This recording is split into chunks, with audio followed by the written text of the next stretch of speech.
Welcome to Voiceprint with Trevor Devall and Guests.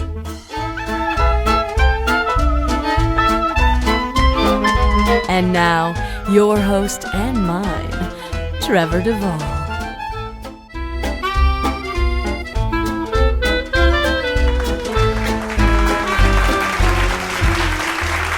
Oh, stop. Please, sound effects people, please stop. You do me too much honor. Ladies and gentlemen, pod fade is something I'd like to talk about before we begin episode 24 of Voiceprint. Pod fade is a term that I've recently been introduced to, and it means, apparently, a show that gets done so infrequently that people start to lose interest or start to think that maybe the people aren't doing the show anymore. Now, my devoted listeners out there, you guys know that at no time will pod fade happen if you can just bear with me and understand that we can only get an episode out every couple months. I crave your indulgence. I crave your patience. But the thing is, I interview working actors, and they're very busy people. And it's very difficult to, get them sometimes, as is the case with my current guest today. Now, before we get to that, I do want to say that it is episode 24, and I promised to have this out in October, and I didn't. Now, my listeners know that I'm a liar, it would seem, because I make these promises and then I don't follow through. Just accept that. Just accept that I tell little lies, but it's for the good. It's for the good of everybody in the end, isn't it? Anyway, I am Trevor Devall. This is Voiceprint with Trevor Devall and Guests, episode 24 of our 6-episode series. My guest today, well, let me tell you, I've been waiting a long time to have this guy on the show. So let's have a little listen to some of his early work. Who are you? How do you do? I am Togenkyo Island's Prince of Illusion, Toma. Prince, huh? What's the idea of a brat like you using them tricky illusions and stuff? Where are my manners? Is this better? Hey, you there! Are you the one who kidnapped my beautiful shampoo? Why, yes. Now that you mention it, most of the women on this island have been invited over to Togenkyo as possible bridal candidates. How about you, miss? It's still not too late for you to be included for consideration. Ladies and gentlemen, the one, the only, Alessandro Juliani. Wow, that was something I've never heard in my life. I think that was back when I was on crystal meth as a teen. Well, you did some fine work back then when you were on the meth, as we Often we all do. Wow. Welcome to the show. Thank you. What a delight to be here. What a wonderful greeting. Yes, I do like to spring. I was really trying to find something a little more current, but I burned all my bridges, obviously. And my Google skills suck. I can't work the internet like a lot of people can, so it's hard for me to find anything really juicy. Oh, you just have to dig a little deeper. Go to images or video. Oh, that. See, Yeah. I always forget that you can actually look at images, video, maps. I don't... Anyway, welcome to the show. Thanks for coming. Oh, great to be here. It's I was hoping to have you on sometime in October, but you're a very busy man. Well, as are you. Well, not as busy. I mean, the thing is about you, as we'll find, Yes. is that you are a multifaceted type of guy, as Am opposed I? to just some, voice schmuck like me. No. So, well, Stop, Trevor. But the show that you just did sound design for. Oh, yes. It was a miracle worker. That at the Vancouver impeded our Playhouse. earlier interview. It did, Yes, it did. because I was in my sound bunker for months with no pants, composing music for blind deaf people to stumble around the stage to. Well, we'll come back to that because that sounds like a Hang story. in, folks.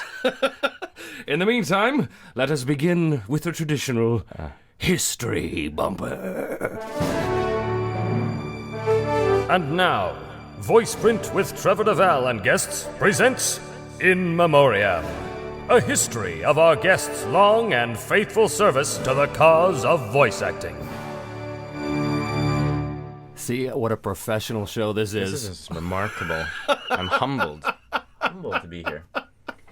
All right, as is typical, I have a big stack of IMDb lists here.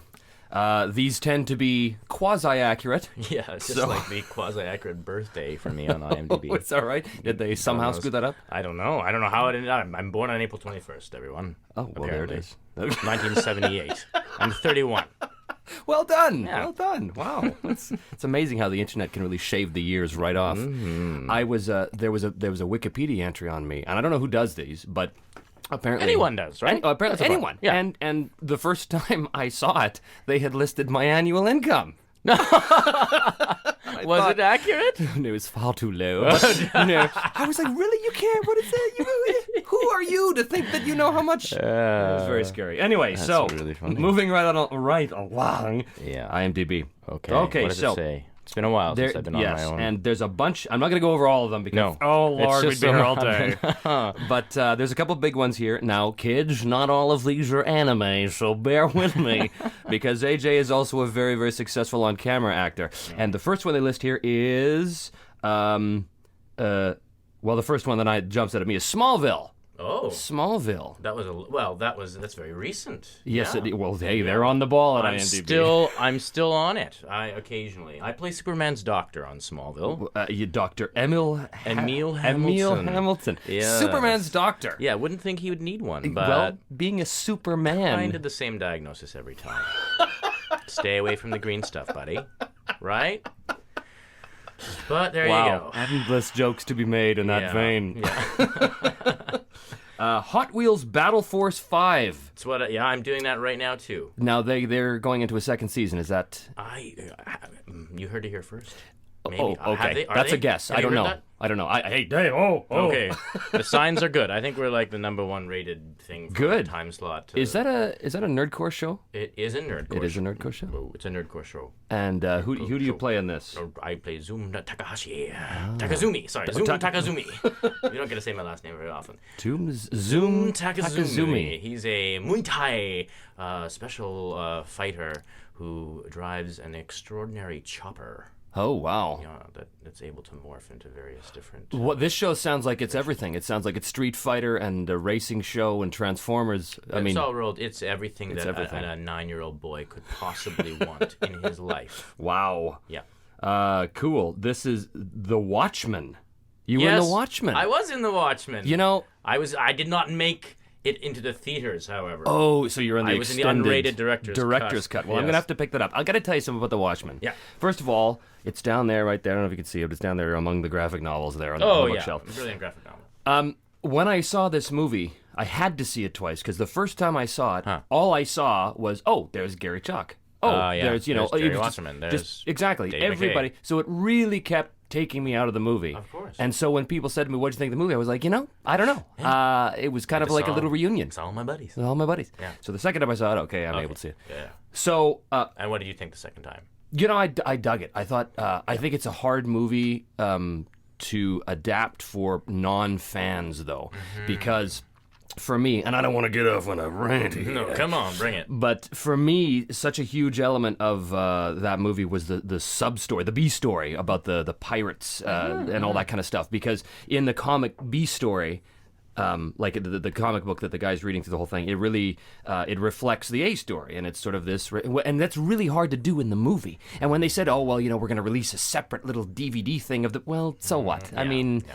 It's not the same experience. Anyway, so Watchmen. Well done. Oh, thanks. Yeah. Had a day on that. Ran around with some terrible glasses on and a lab coat. There you go. Well, yeah, the Rockefeller military base technician. That sounds like a juicy role right there. Now, this is the big one. Here's the big one. Okay. The big one that has propelled you to fame outside of the animation world. Oh, yeah. Beyond your wildest dreams. Battlestar Galactica. Now, I got to ask you, how did this come to pass? How did you wind up playing Lieutenant Gaeta on this show? Well, Trevor, it was years ago, really. Maybe 6 or 7 years ago. I was just a fledgling actor here in Vancouver, cutting my teeth on the local theatrical scene. I think I had just been cast in Romeo and Juliet at the Vancouver Playhouse, playing Romeo. Oh, well. Yeah. Stop, really. Opposite my future love, who played Juliet. Anyway, that's a real Really? story. That was yes, me? that's how we met. Yeah, Anyway, well, look at that. as I recall, we were in dress rehearsals. For those of you who don't know about theater, this is like the crunch time. This is like 16-hour days where you're at the theater getting all the technical elements together. It's a bitch, basically. We were in dress rehearsals, tech rehearsals for Romeo and Juliet, and I got a call to come in to audition for Battlestar Galactica. And basically, it was a pain in the ass. I didn't want to go to the audition. I had to drive all the way over to North Vancouver, for crying out loud, in the middle of my dress rehearsals, to read a bunch of tech gobbledygook. But I did. On my dinner break, I think, from tech, I drove over, cursing all the while. Did the audition, which, as you know, you do these things, you instantly try to forget about them because what are you going to do, at the time I didn't even have time to sort of get excited because, as a child I had the action figures, I still do somewhere buried in a closet, of Battlestar Galactica. I had some old Cylons and such, so it was kind of cool, but I couldn't really get excited about it because I was freaking Romeo. So I did my little thing and, subsequently completely forgot about it. And then about a month later, we were still in performance of the play. I got a call saying that they wanted to see me again for the producers and the directors to come in. And a funny little story, actually. I went in for that audition. And originally, there were 3 of us actors who they knew they wanted, but they didn't know for what part. It was myself, Aaron Douglas, who played the chief, eventually, and Ty Olsson, who played Captain Kelly. Right.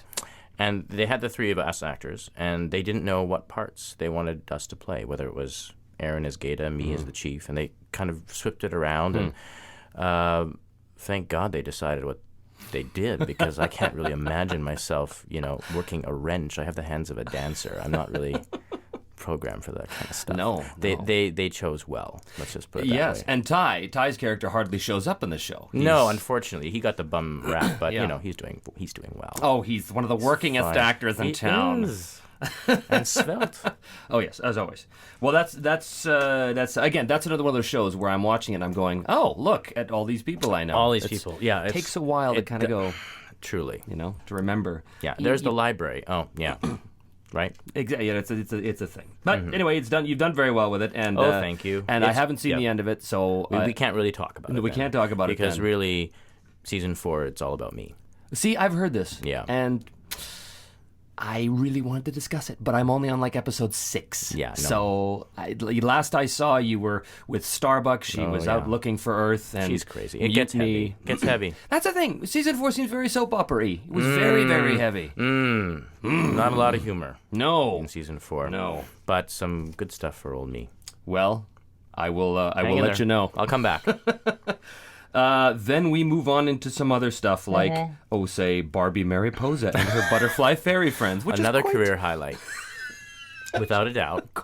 I mean, I have various demographics that are into me, and it's the Barbie movies that I have to thank for my, prepubescent demographic of fans who are rabid and certainly, the children of my friends.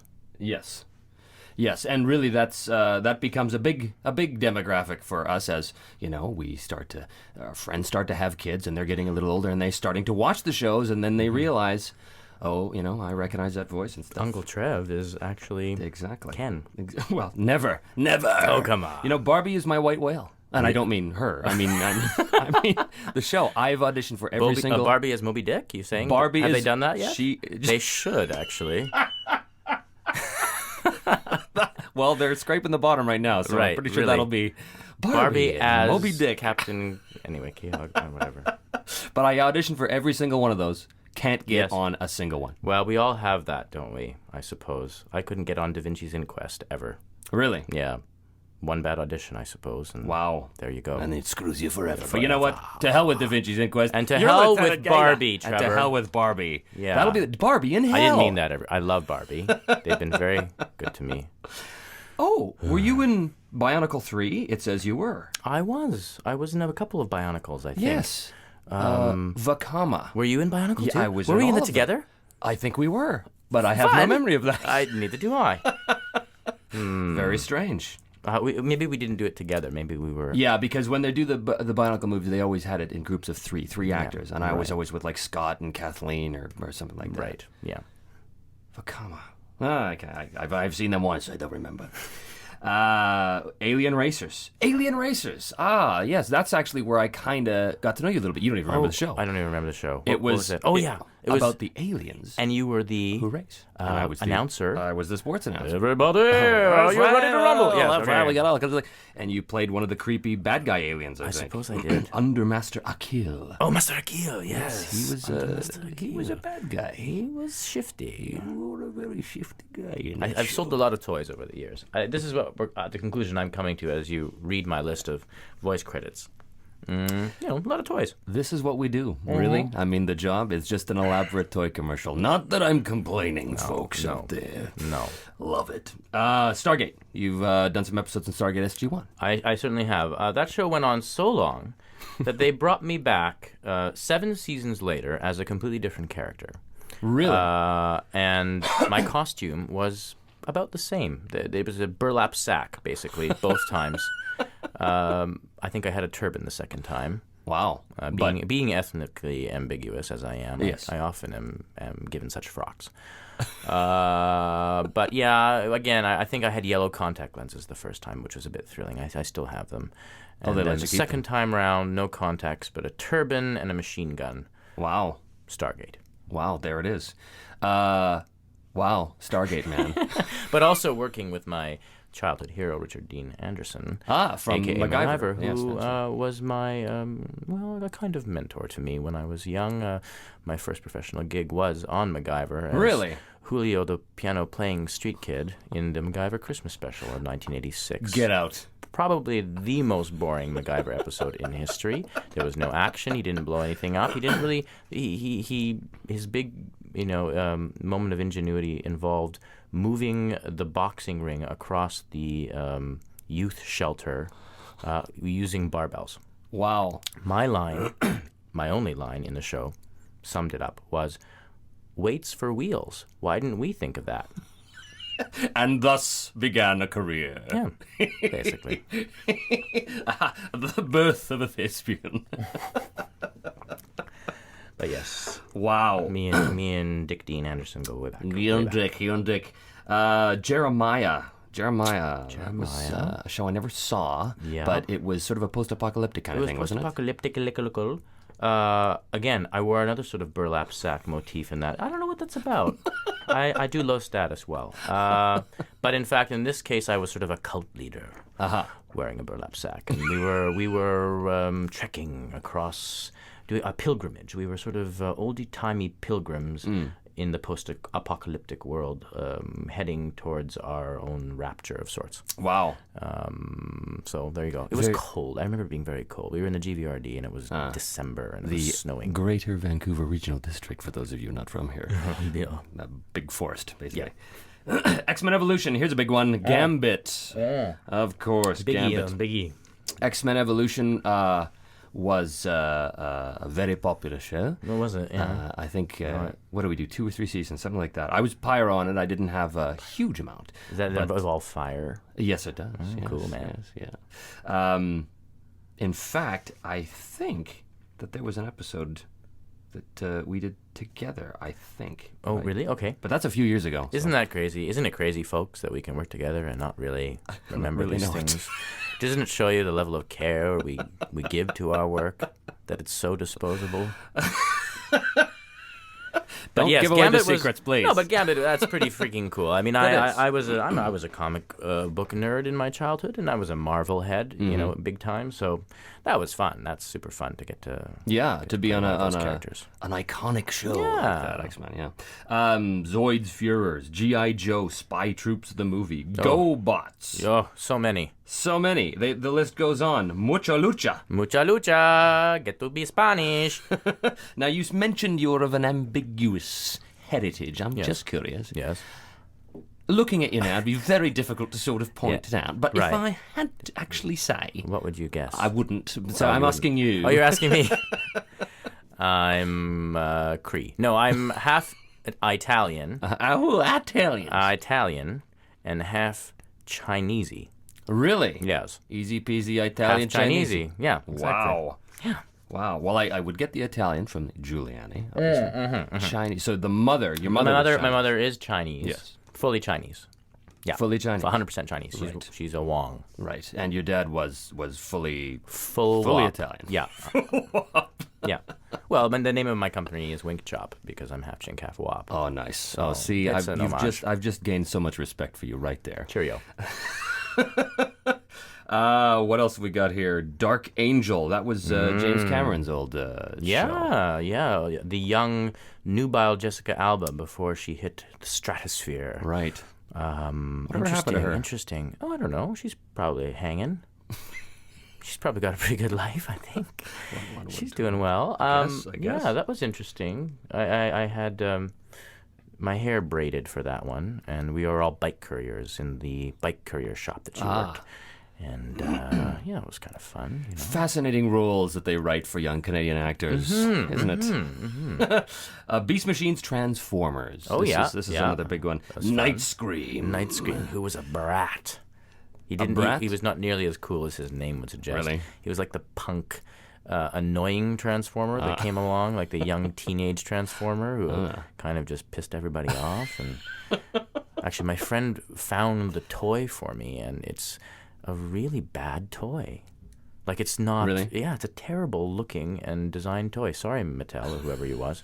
But they dropped the ball on Night Scream. They sure did. Do you remember what he sounded like? Was it just a variation of your own voice, or was it something... He was me, but with my balls in a vice. Wow. Oh. Listen to this. This is me not shutting off my phone for the show. Ringtone.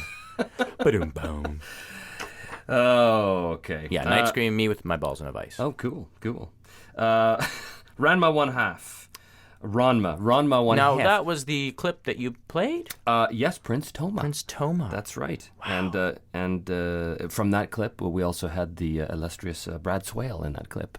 Oh, We can Bradley. always Bradley. recognize Brad's voice. Yes. His Swalian exclamations. Captain N, the Game Master. Captain N and the Adventures of Super Mario Brothers 3. That's where it all began, Trev. Really? That was your first voice gig? Captain N, the Game Master. Kid Icarus. It was one of the first cartoons done here, ever, I think. And it was I was probably 12 or 11 or something. They've got it as 1990, so that would be 89, 90, around there. Yeah. Okay, so there you go. I was 13. And I remember, the first day going in to the studio, and they had this crazy director from L.A. Gary Chalk would tell you the story. He remembers it better because he was one of the folks in the room with us. It was kind of the funny thing. I was 13, and Ian Corlett, Michael Donovan, Gary Chalk, Scott McNeil, all these people, the Kathleen gang. Barr, they were all there. But it was early days, right? So they were just starting out in their own rights. But there was this crazy director from L.A. who just yelled all the time. And Gary tells a great story, better than I do, because I don't remember it. I was 13. I was probably traumatized, of this L.A. director yelling at me, going, every time I did a line, being like, AJ, AJ, AJ, give me more, AJ. Wow. Yeah. Nice. That wasn't Wally Burr, was it? Maybe it was. Oh. Maybe it was Wally Burr. No, I don't know if it was Wally Burr. He was a sort of rotund... maybe, I don't know, very American, New York-sounding fella. Interesting. I'll have to get the scoop on that. Talk to Gary. He'll remember. You, AJ,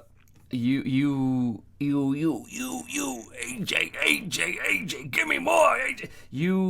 That was your first show. That was my first show, yeah. Paid my way through McGill with tuition with that show. Wow. You know what I find is interesting here is that, there it is. They put the Japanese name of it. The big one that anime fans... We saved it to the end, and only because... Desunoto. Oh, see, there it is. You say it... Because I love the Japanese, you just you say it phonetically and Desunoto. Desunoto, please. Desunoto. There it is. Death Note. L. What a fabulous show. And Indeed, what a character to fabulous show. Stumble into. Now, I've seen the show, which is weird because I normally don't watch anything I'm in, but this one I actually watched. I watched straight through, and I thought it was fantastic. And I'm not just saying this, but I got to tell you, That was brilliant stuff on your part, my friend. Oh, Trev. The portrayal of Elle was, you had it just the subtle, because those kind of little breaths and those little subtleties are very difficult to get in ADR. They're very hard to find, but you managed to hit every single one, and it was, you infused that character with something wonderful. So my kudos to you, my friend. Thank you, my friend. Well, with a fella like that, like Elle, you know, I mean, he's pretty ridiculously unique, and Carl and I had a good time messing around with that twisted psyche. I mean, it's crazy when we're doing these things, right? You're discovering it as you go. You don't get a script really in advance. Yeah. You're watching it on the fly, right? And as things continue to be revealed about him and his, depraved ways and tennis expertise, I was just shaking my head like, what are we going to come up with next week? The foot washing scene. Scene. Wow. Do you enjoy clams and mussels? Yeah. That was something else. Wow. But it was, your portrayal of that character was fantastic in it. And another case where we worked together and didn't even know it. Because, of course, in ADR, it's very difficult. It's nice to see you. Well, it's nice to look in your eyes. Cue violin music. Cool. Well, you know what? There's so much else we want to talk about, so let's do that. But first, that's it. That's my career. It's done. Like I said, there's a stack here, but I only pick things out that I find are interesting. So it's all about you. It is really. Hey, that's the name of the show, baby. Anyway, let's take a little break and be back after these brief messages. Don't go anywhere. Good evening, ladies and gentlemen. This is Frederick Volden Fiddlefapper reporting to you live from Grover's Mill, New Jersey, where there seems to be a crash site for a gigantic unidentified flying object. Witnesses saw a huge fireball hurling across the sky at breakneck speed, which then plowed straight into the middle of the town square.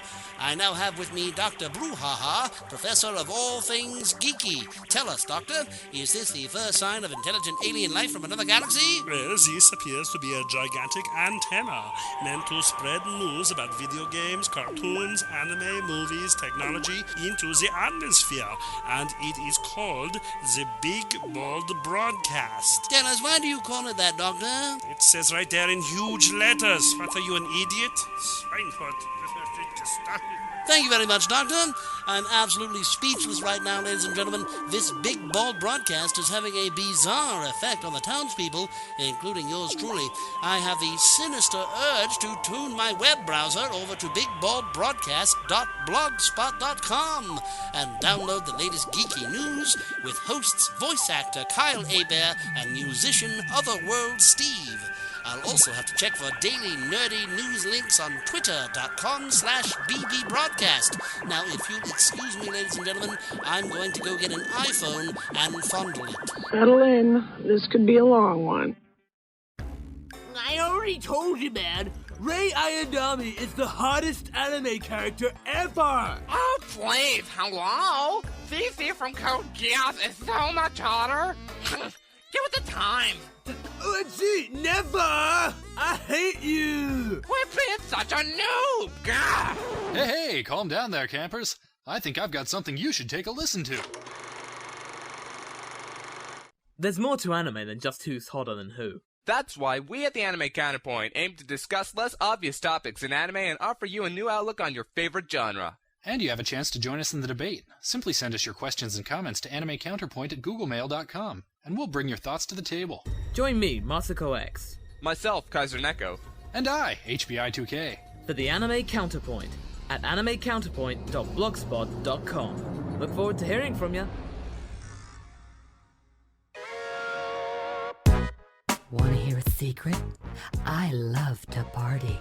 And by party, I mean listen to some loser masturbate on the phone. I'm so bored and alone. Why not call up and masturbate on the phone for me? Right now. Bars are okay, I guess. But you can't masturbate in the bar. But you sure can masturbate on the phone. Call now. 1-627-887-2283. That's one masturbate. Why masturbate for free when you can pay some company in Hackensack, New Jersey $6.95 a minute to masturbate with a telephone in your spare hand? Ooh, I'm just dying to listen to you masturbate. All my sexy friends are here, and we'll put you on speakerphone. Make our fantasy of listening to drunken, lonely grunting and panting come true. Beautiful 22-year-old blondes don't like going to clubs and dancing. That's lame. No, we like to stay in and listen to middle-aged bald guys stimulate themselves to orgasm and then make Mr. Noodles. Just $6.95 a minute gets you all the sexy women you want listening to you masturbate. 1-627-887-2283. That's 1-masturbate. The more you pay, the more you can masturbate. You're listening to Voiceprint with Trevor Devall and Guests. We are back with Alessandro Juliani. Moving right along, let us talk a little bit about how you got in this wacky business, because you are not only involved in the voice side of things, you're also an on-camera actor and a theater guy and a theater sound designer and all this kind of stuff. So do tell us how on earth you came to be in this miraculous How did I business. become me? Well, I came about it quite honestly, to be honest. I grew up around the theater. My father was an enfant terrible of the local theatrical scene. And so I grew up around actors and plays and slept under the box office of many a small venture here in Vancouver and across the country. So it was definitely in the genes. And then later on in my early adolescence, my father was working at the CBC, actually. He was a radio drama producer there for years, back when radio drama really existed. And it was actually a bit of a bread and butter for a lot of actors. I mean, before the cartoons came, that was really, you could make quite a good living doing radio dramas because they were so prolific. Anyway, I think he needed... Oh, yeah, this is another Gary Chalk story. It all comes back to Gary Chalk. I owe him everything. My very first voice experience, my dad needed a child actor to play the abused son of Gary Chalk. So basically, Gary Chalk had to beat me on mic for this heavy radio drama. I think it was a Judith Thompson radio drama or something. Anyway, heavy.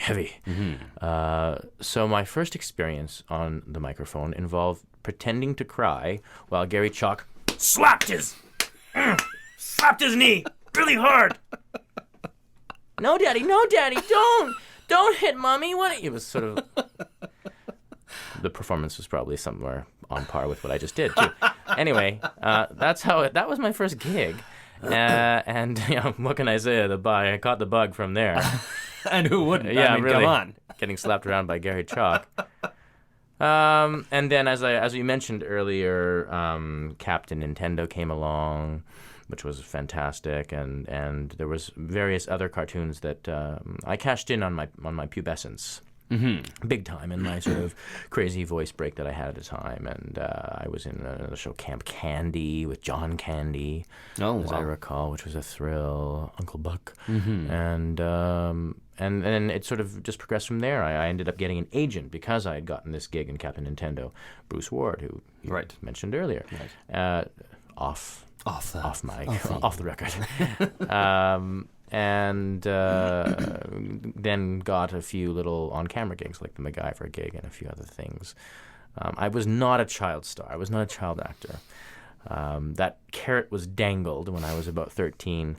As I recall, they did auditions up here for Mouseketeer Camp down in Florida, which I was successful after I sang my little song and did my little tap dance. They invited me down to Florida to hang for a year if I wanted to. Wow. And be a Mouseketeer. Wow.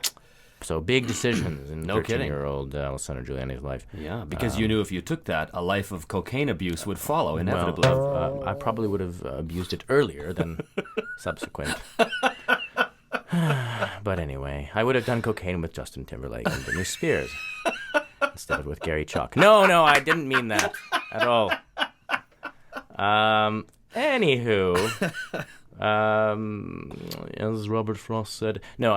So I chose to stay. I chose not to move and uproot everything to Florida, and I'm glad that I did. So you were born and raised here in Vancouver? I certainly was, yes. And did you go to school once the love affair with the acting bug in your teenage years? Oh, no, I didn't go to acting school. I went to McGill University in Montreal, mostly as an excuse to be 17 in Montreal. For those of you who've never been, go. You really should, yes. Go tomorrow. No, really, go. And also because I had an interest in music, and I ended up going to the opera school there for 5 years and did a degree in vocal performance, which involved a lot of singing loudly. Yeah. So no, I never trained as an actor. I never have really done any formal acting training. But halfway through my opera degree, I sort of realized I don't really like opera very much, but I really like Montreal and smoking pot, so I think I'm going to stay here and try to extend this degree as long as I can. Ended up getting into plays with friends and some other endeavors, and came back to Vancouver after post-degree and knocked on Bruce Ward's door again, and for in the short term anyway, he had me back. And there it is. And then next thing you know, you were on Voiceprint with Trevor Devall and Guests. Living the dream. Living the dream. So for you, you don't really separate performance in terms of on camera or on mic or theater. It's all just sort of acting to you. So I guess I do. Yeah, it's all part of the same, bag of tricks. Yeah, absolutely. It's the same career. So you also do other things for theater as well. Like, as I mentioned at the beginning of the show, you did sound design for The Miracle Worker. So how did you get involved in that whole side of things? Having my musical background, it was something that I sort of fell into. Someone asked me to do sound design for a play they were doing. I agreed and found that I really loved it. I loved conjuring music for a moment that was happening, and it's a subtle art. It takes years, obviously, to master and to not suck at. So I'm somewhere in the middle right now. But I love it. I totally love it. And I've subsequently gotten more and more into composing original music, which is what I do primarily now. And I suppose if you were to ask me where this is going, maybe in 10 years, I would like to be scoring for film as well. Very, very niche market, but a great one to be involved in. Yeah, crazy niche, but yeah. But, it really is a small town here, and you start to get good at something, and pretty soon you get noticed. And it's the same thing in the voice world here, really. There's a very small group of us that do everything, and it's just because... Yeah, I mean, what was it like for you to crack in when you first started? Well, the show isn't about me. No, it's a heck of a time. I had a heck of a time coming back after I'd been in school and reintroducing myself as a man to people. Of course. I certainly had a toe in the door because they were like, "Oh yeah, you were the guy, the punk from the Night Screamer back in the day." Yeah. But and as we know, people that I'd been in the studio with were now directing or were now producing shows, and so that didn't hurt. Yeah, but it still did take them a while to be like, oh, okay, yeah, he's not 11 anymore. Right. The proverbial balls have dropped. The balls have. Yes. And have they ever? So, anything on the immediate horizon that you can discuss? Of course. Okay. Well, I'm. This is not going to be of interest to anyone who is not in a 300-mile radius of Vancouver, but I'm in a play right now. I'm in rehearsals for a play, a very charming and interesting play called After the Quake, which is based on Haruki Murakami short stories. Haruki Murakami, if you don't know him, is he's a brilliant Japanese author who's developed a bit of a cult following all around the world since his stuff has been translated. And... Oh, There is a strange buzz going on. Buzz. Weird. We shall ignore it. Let's ignore it. All right. Anyway, my rapturous tale. Yes, After the Quake, it's called. Haruki Murakami is the playwright author, and it's happening here in Vancouver in the middle of November at Studio 16, and I play a giant frog. Well, role of a lifetime. Needless to say. He wears a bowler hat. Wow, So a giant frog with a bowler hat. That gives you an indication of the sort of tone of things. Very cool. if you had to sort of pick out some favorite moments that you've had in this wacky business, what would they be? It can be funny, it cannot be not funny, it can be anything that sort of jumps out at you as, if I had to tell a story about my acting career, it would be something like this. I've blown my wad. All my stories are used up. All centered around Gary Jackson. Yeah, really, yeah. This one time, Gary and I were in Bali, having lobster on the beach. I know, lobster in Bali, you wouldn't think it was possible. It's crazy. Anyway, he was doing meth, and the two of us, we just had the wackiest time. There were these glowing fish in the water, these luminescent fish, and Gary and I were there, and it was so beautiful. And now favorite moments that we can't get sued for. I love you, Gary. How about this? Okay, go ahead. Well, I was just going to say, how about something on the Battlestar Galactica set? Because, you must be filled with stories about that. Well, the best thing that ever happened to me on Battlestar Galactica, I can't tell you unless you take your cans off and close your ears. God, do it. Take your cans off. I'll tell the world. Oh, but then I have to edit this later. But okay, great things that happened. Well, okay, so in my illustrious career, I haven't necessarily. I've gotten to play a lot of cool characters. Felix Gaeta certainly was among the nerdier ones. I mean, he did a lot of tech talk. He pushed a lot of buttons and certainly played an integral role. But there was one day on set when I got to feel like an action hero on Battlestar. I got to run through the sand dunes in New Caprica with a jeep chasing me with a camera on it, and I truly did feel like I was, for an instant anyway, Steven Seagal or someone like that. My hero, of course. And so this day came on set when I was finally going to get to sprint. I had to sprint like 100 meters, top speed, running for the dog bowl. And I realized I got to set and I'd forgotten my contacts that day completely. So I was blind and had to sprint repeatedly with a jeep chasing me. And of course, the very first time that I did it, completely bailed. Head ass over tea kettle into the dunes, and that's my story. Yeah. See, I told you I'd blown my wad. But that was a very memorable moment for me in my life and career. Your getting to run. Brief flirtation with... Sweating. Something that few actors actually ever have to do. Yeah. So I am now, believe me. So if you had advice to actors trying to break into the business, and let's, again, we've done 24 episodes of this show, and there's a lot of animated people, or animation people saying advice to anime, but from more of an on-camera perspective, if you had to point out like one or two really important kernels of advice for people trying to get in the business, what would that be? Well, diversify, right? That would sort of make the most sense to me, given my background. Do a lot of different things if you can. Like Italian things, right. Chinese things. Make as many different types of food as you can. Write, produce, find other skills, learn how to use a camera, teach. All of these things are going to keep your juices going and flowing when things dry up, which they inevitably do. Mm-hmm.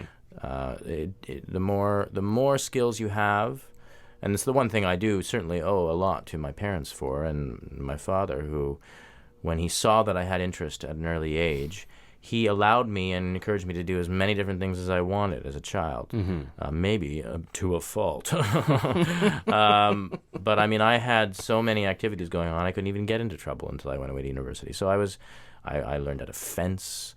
I took dance. I was in choirs.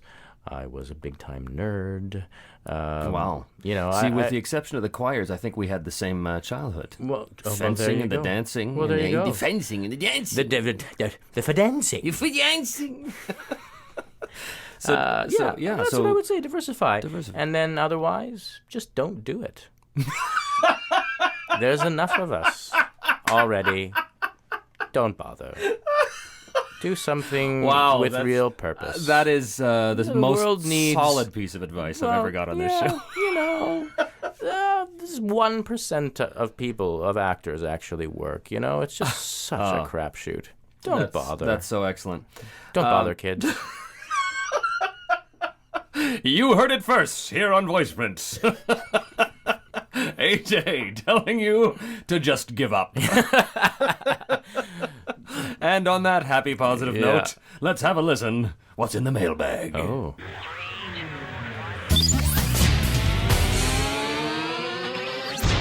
Martin's mailbag.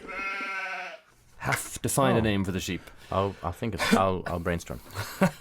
Martin tells us, here are some familiar titles where you can hear more of Alessandro Juliani. Chester. How about Chester? Chester the sheep. Keep going. Okay, good. Death Note as L. X-Men Evolution as Gambit. Captain N the Game Master. Kid Icarus. Beast Machines as Night Scream. Hot Wheels Battle Force 5 as Zoom Takazumi. Where to hear your favorite Vancouver VAs on YTV. Team Galaxy, Monday to Sunday, 4:30 a.m. Being Ian, Rollbots, League of Super Evil, Kid vs. Cat. Oh, we're very happy that's back for a second season, kids. Captain Flamingo, Edgar and Ellen, and Stormhawks, all on YTV at various times and places, so check your local listings. Also on Teletoon, the Vancouver VAs are doing work on George of the Jungle, Johnny Test, Tom and Jerry Tales, Totally Spies, and of course, Hot Wheels Battle Force 5. So once again, check your local listings. Martin also tells us he hopes that everyone had a great time seeing Scott McNeil, Lee Tokar, and Colin Murdoch at the League of Super Evil and Stormhawks panels and sneak peek episode screenings at the Fan Expo last August, as well as panels with Brad Swale. He's so dreamy. Isn't he dreamy? All right, let us move on to our letters segment. This first one is from Brad in Moncton. Brad Swale? Yes, he's moved to Moncton, apparently.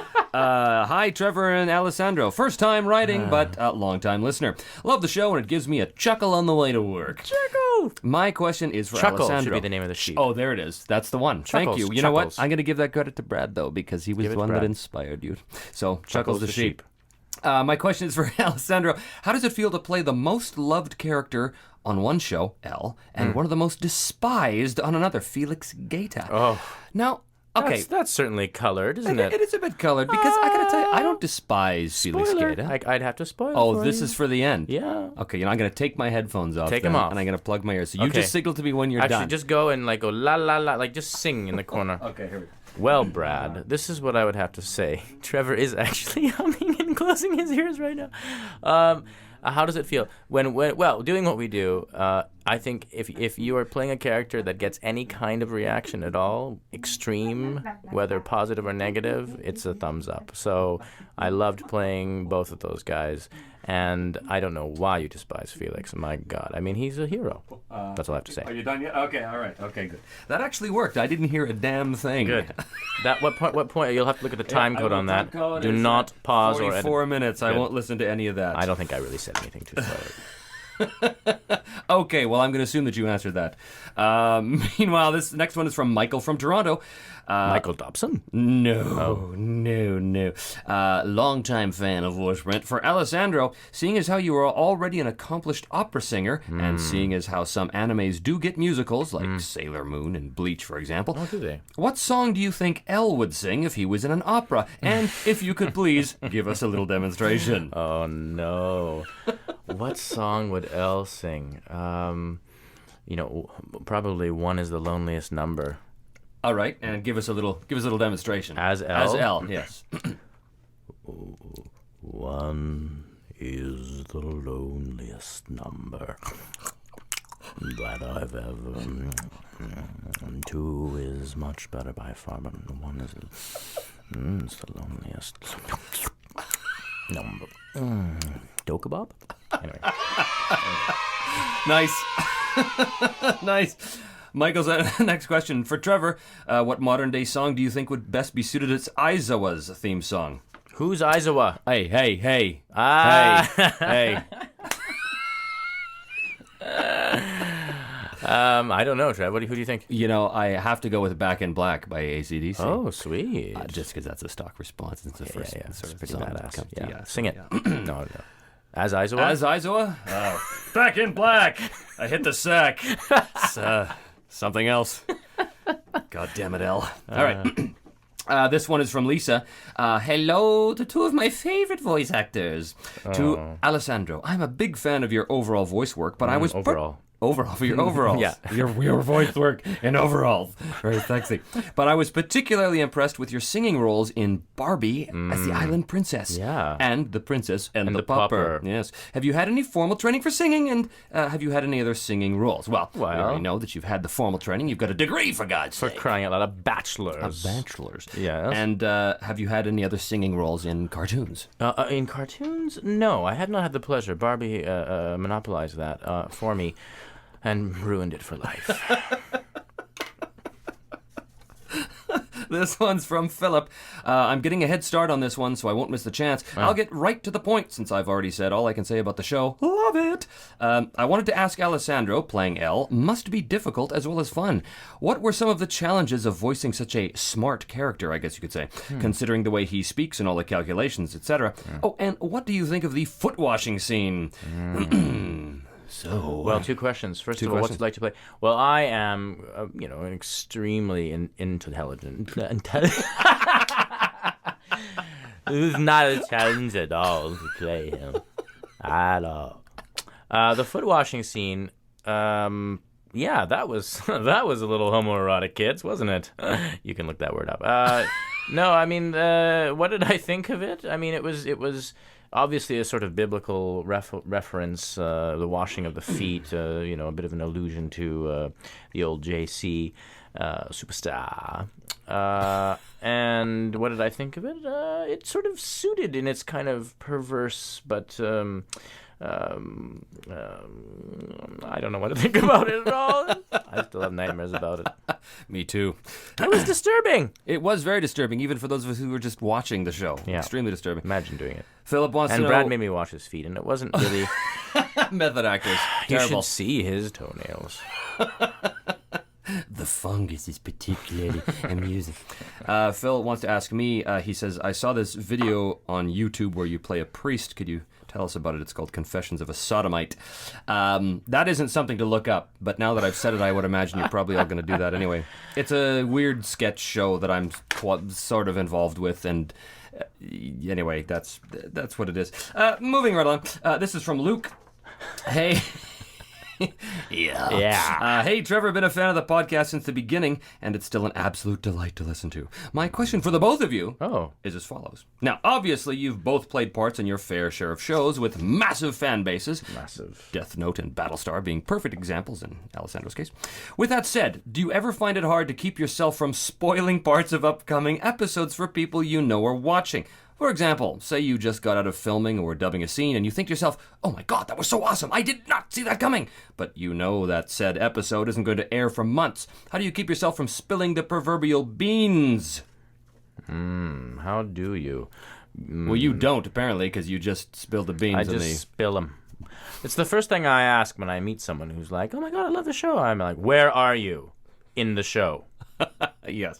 And then we can converse, yes. No, and you know what? That's a very wise thing to do because, as I've said on the show many, many times before, I destroyed the ending of Gundam Seed for a room full of 300 fans. Because I didn't know that they didn't know the ending. And I said something to the effect of, well, we all die in the end, right? So that was sort of a, nasty thing. So I don't bother being careful anymore. I just hide behind a mask of stupidity and ignorance, and that seems to work pretty well for me. But, yeah. This one's from Jonathan. Hi there, Mr. Giuliani. I must first... Hi. Hi, he says, but so Jonathan, he says hi. I must first say that you did an amazing job as the voice of Elle on Death Note. Yes. It is one of those voices that I will remember when I think of anime.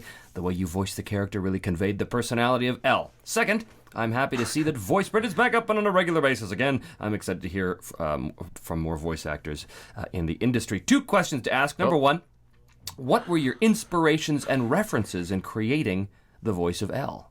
I don't know that I really had any references. When you're doing this, it's pretty much on a instinctive level. It's all gut. Like you're seeing the images for the very first time, and then you're just kind of riffing on it. And he had a sort of posture and a demeanor that seemed to match a kind of very even voice and a lower pitched voice and someone who would articulate very clearly, and that's sort of the route that it ended up going down. Mm-hmm. Yeah. And you had a lot of stuff to work with too, with the eating and the constant slurping of the tea and the over-sugared beverages. Slurping, the shuffling around and slouching, and just there was no shortage of inspiration, just purely from the animation. From seeing the visuals. Yeah. His second question, if you do, what kind of video games do you like or play?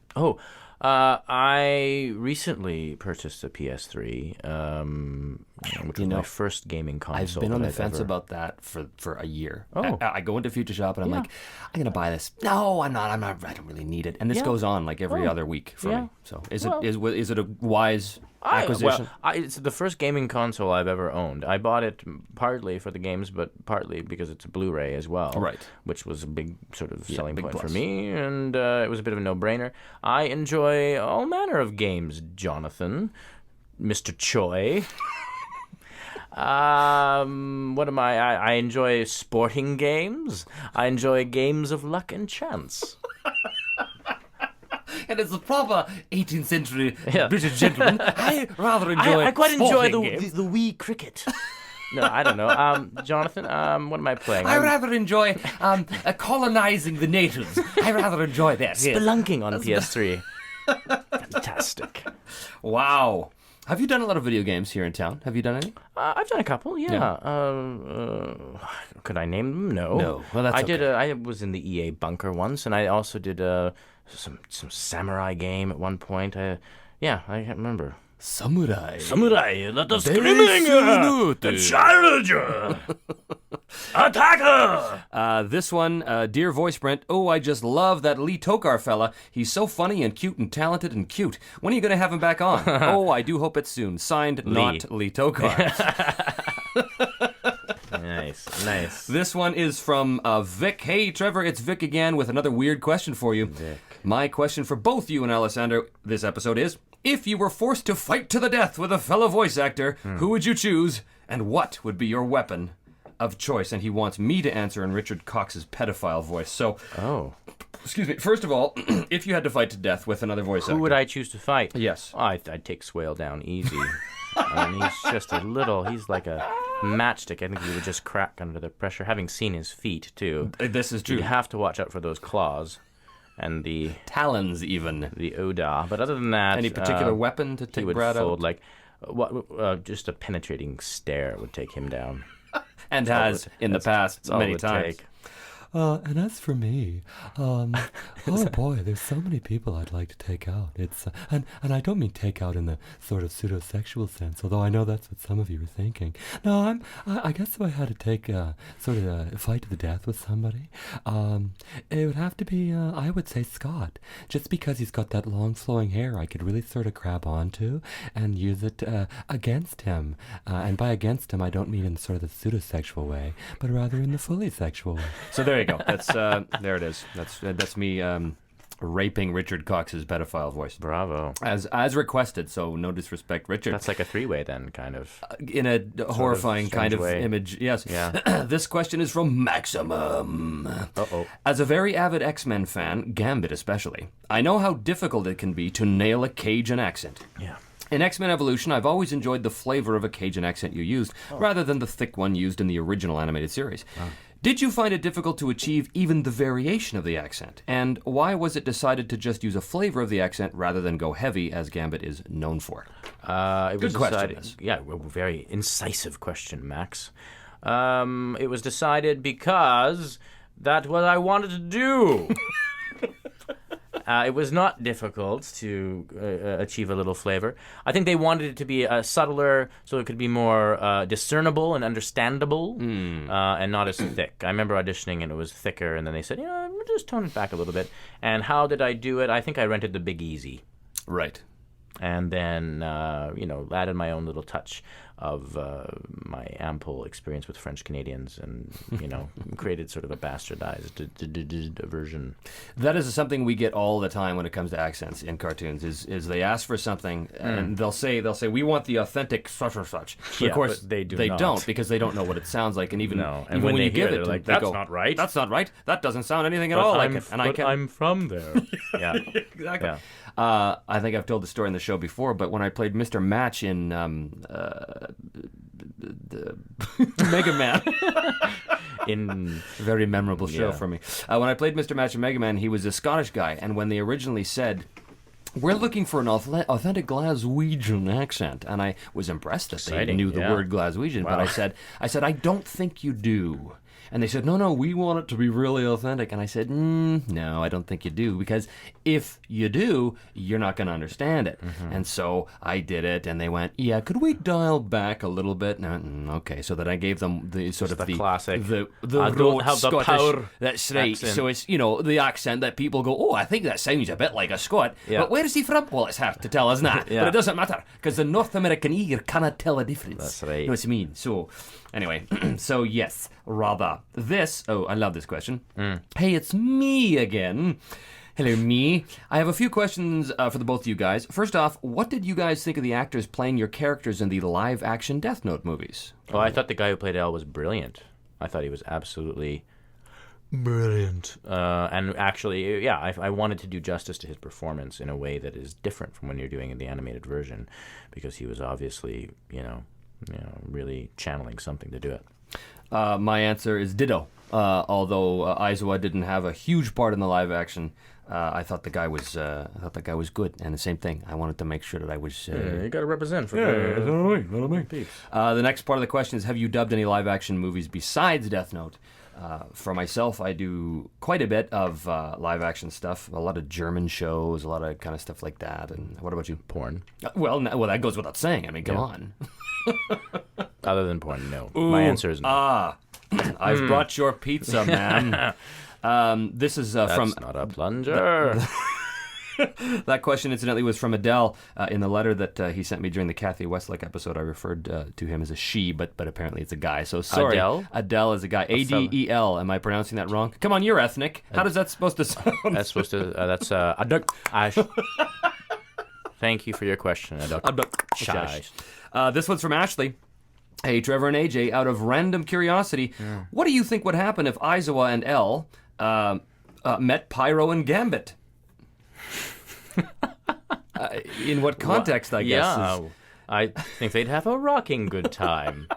Time colonizing the natives. The three of them would party, and Elle would sit in the corner reading the dictionary, probably. I think that's a probably accurate assessment. Yeah. Pyro might light Gambit's cigarette. Yeah. And Aizawa would... Gambit would deal, and Aizawa would just sort of look with judgment and frustration upon Elle for not being part of the festivities.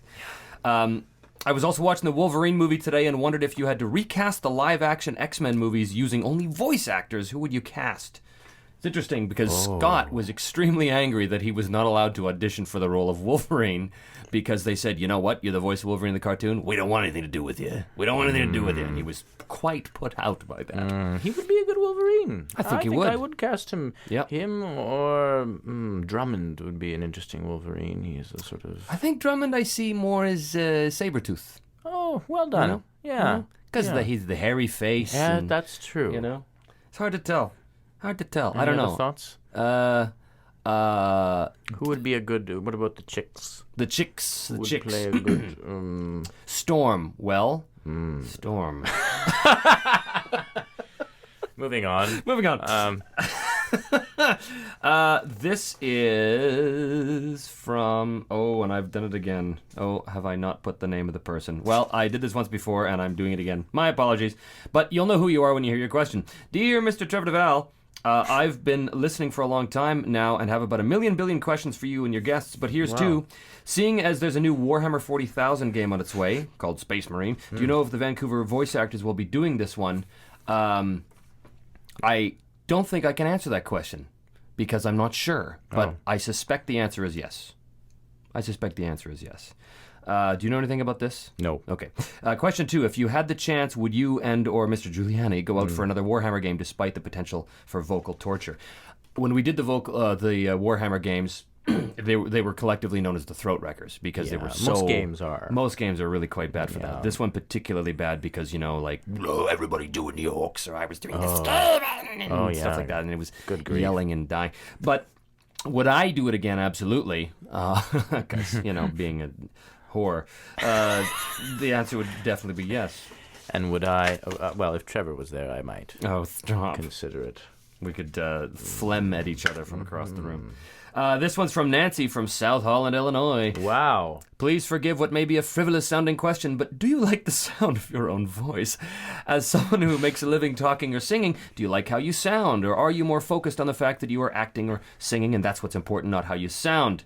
And for the record, she thinks we both have fine voices. Thanks. There are some episodes of AJ as Gambit where he moves from disinterested to playful to almost seductive, and the sound of his voice could just make you melt, as I'm sure it does you, Trevor. Oh. Well, I don't really melt when I hear his voice, guys. Yeah. Oh, whatever. I'll do something else, but it's not melt, to tell you that. Well, call me, darling. Southern Illinois, eh? Don't get down there very often. Do I like the sound of my own voice? Well, I always listen to myself and think I sound wienery than I actually am. Let's put it that way. People always say, "Oh, you have such a beautiful voice, such a low, lovely low voice." I don't really hear it when I hear it. I don't not like listening to myself, but I never sort of hear the seductive qualities. Yeah. I don't seduce myself. Yeah. See, I think I sound a bit gay. Yeah, well, I'm glad you said it. Not that there's anything wrong with that, because, it's fine if you sound a bit gay, it's fine. That's right. But yeah, I always do. I just sort of imagine myself when I hear sort of my regular talking voice with just a hint of a lisp and a bit of a cadence that... but they tell me isn't there. But, when I'm, like, right now, as we're talking right now... You still hear the lisp. This is sort of what I hear is, welcome to Voiceprint with Trevor Devall and Guests. Wow. Yeah, it's weird. That's bizarre. That's like therapy. Like, I think you might need some. This one is from Isabel. Isabel. Props to the show being back. Last 2 shows have been sick. Is that a good thing? Sick is good. It's the kids say for good. Yes, that's what the kids mean. Yeah. That was depraved. You kids these days, I'll never understand it. Let's get straight to the questions. 1, if you could go on a date with any Hollywood star, who would it be and why? Gary Chalk. Okay. Hollywood star. Okay, well, I'll go with that too. I'll go with you. It'll be a weird threesome. Sorry, I jumped into it. Yeah, Hollywood star. Who would I date? Who would you date? Hollywood star. Monica Bellucci. There you go. Who is that? There you go. See, I don't even know. Well, I'm really not good with pop culture, so I would only, Neve Campbell. Oh, Neve Campbell. That's a wholesome choice. She is. She's a wholesome Canadian girl. Yeah, nice work. Second question: pudding or Jell-O? Oh, Jell-O. Have to fight you on this one. Okay. Gotta go with pudding. Well, unless it's sticky toffee pudding, then pudding. Well, okay, there it is. Sitting on the fence as usual. This one's from Christina to Alessandro. This question is from my friend Giselle, who asks, if L did not die in Death Note, what do you think his next move would be on the Kira case? Interesting. Oh. If you remember the plot. It's a while back. Don't. But I would imagine that he would... he'd have a cup of tea, think about things, maybe a pastry or two, and then just dive right back into the thick of it. I don't remember at all. I'm so sorry. I'm sorry, it was a long time ago. This question's for me. There are many not well-received comments to your character Night Scream from Beast Machines. Yes, he told you. However, I am one of the few who really likes that character. Well, you're a loser. Particularly episodes where Night Scream befriended the mutant savage noble. No, listen, you're spending too much time thinking about Night Scream, really, truly. Considering that Beast Machines was a controversial series in the beginning, controversial, I would like to know what were your thoughts on the show. My being thoughts? Such a universally loathed and reviled character, apparently. I had no idea at the time, did I? I've already spoken to this. It was the lamest toy in Christendom, there's no doubt. So I'm not surprised, frankly. And, pair that toy with my wienery voice. And you've got a real loser on your hands. You've got a winner. This one's to me. Since you also played a few characters in Transformers, in Armada, Energon, and Cybertron, she says, one of my favorite characters is Alpha Q. The reason why I like Alpha Q is because he's a quintesson, which nowadays are hardly written in the Transformers franchise. My question is, what would you like to see next in Transformers, whether it be for the next series or the third movie coming out in 2011? I would like to see another animated series being done in Vancouver. As to what it is about, I really couldn't care less. Obviously, I'd love to play another character like Alpha Q. That was a wonderful character. He had like 4 heads, so he constantly had conversations with himself, and that was a lot of fun to record, obviously, because there'd be Alpha Q1, and then Alpha Q2, and Alpha Q3, and they would all sort of talk to each other, and it was all very fun. But, I'd like to play something like that again. Long live the Quintessons. Perhaps they will return for another franchise. This one, this is from Alvina Tam, one of the Tam family. Yes. Hello, Trevor. And of the Tam. Well, we do. They won a contest on the show. Well done, Tams. Trevor, this last episode was highly enjoyable, and I'm most looking forward to hearing this one. Uh-oh. While I'm a big fan of your voice work, AJ, I recently got super addicted to Battlestar Galactica and have infected many friends and family members as well. Well done. The show is fantastic, and I thought you were superb as Gator. Thank you. My question for you is, were you allowed to keep a prop or costume piece from Battlestar Galactica as a memento? And if not, what would you like to have kept? Close your ears. Come on. All right, here we go. Sorry, we have to. Trevor should have done it. I kept my leg. I kept my leg. They gave me my stump and my leg, and it is sitting in my basement right now. I don't know what I'm going to do with it, but probably create some sort of shrine to Felix or some such thing. Now I'm just talking because Trevor, it's kind of fun just to see Trevor make funny sounds in the corner. And okay, I'm stopping. Bye. Okay, all right. Oh, I can't listen to any of that until after I watch the show. This is terrible. Yeah. Okay, this one is from Gary P. Gary P. I've not been a listener for very long and don't really know voice actors. Well, welcome to the show. Yeah. I knew what Why are you here? I knew what they were, but I never really thought about it until I listened to your show. I found out about your podcast from a video on YouTube based on Stormhawks, and included a clip of your podcast with Matt Hill, which for us was episode number 2. Whoa. I listened to the whole podcast, and Matt Hill, Captain N, the Game Master. Well, there you go. Goes full circle. Yes, he was there too. He really does. He's everywhere, Matty. Very McNichol. prolific. I listened to the whole podcast, and now I've downloaded every one onto iTunes, and I'm trying to get through them. I'm currently on the one with Scott McNeil. I was watching The Scary Godmother, and I noticed not only his voice as Harry's dad, but I think Kelly Sheridan as his mum. Without you and your wonderful podcast, I wouldn't have had a clue who they were. I wouldn't have even watched the show. And here's your question. Whose voice do you most get mistaken for? That's a good question. I can answer that right now. Maybe Mark Hildreth.